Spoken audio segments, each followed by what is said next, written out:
আসসালামু আলাইকুম, কেমন আছো বন্ধুরা? আশা করি সবাই ভালো আছো, সুস্থ আছো।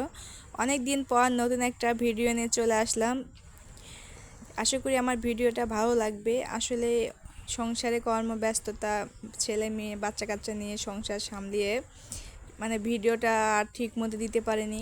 আর ইউটিউবে কিন্তু অনেক আশা করে সব আপুরা আসে, কিন্তু তাদের আশাটা যখন পূরণ হয় না তখন কিন্তু তারা হাল ছেড়ে দেয়। সেরকম আমিও কিন্তু মানে ভিডিও করতেছিলাম, কিন্তু কোনো উন্নতি দেখতে পারছিলাম না। যাই হোক, এজন্য কিন্তু আমি গুরুত্বটা অতটা দেই নেই।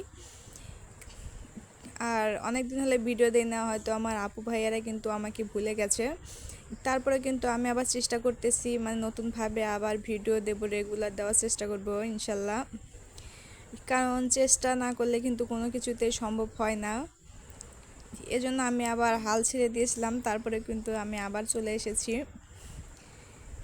তো যাই হোক, আমার ভিডিওটা সবাই আবার নতুন করে দেখবেন। আশা করি ভিডিওগুলো ভালো লাগবে।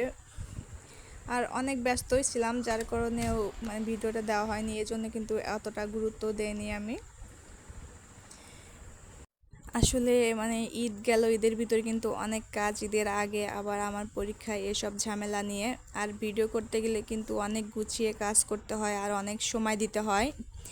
এজন্য কিন্তু আমি অতটা সময় পাইনি যে ভিডিও করব, এজন্য আমি ভিডিও আর কি দেইনি। তো এখন থেকে আবার আমি নতুন করে ভিডিও দেব, আমার ভিডিওগুলো ভালো লাগবে।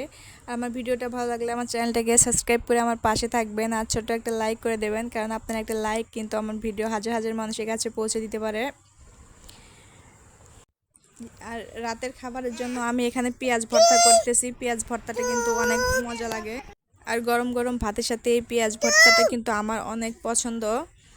আর এখানে কিন্তু আমি বেশি করে ভাত নিয়েছি, এটা দিয়ে কিন্তু আমরা তিন মা মেয়ে খেয়ে নেব একবারে এক প্লেটে। আর ভর্তা করে, ভর্তা হাতের ভাতটাই কিন্তু বেশি মজা হয়।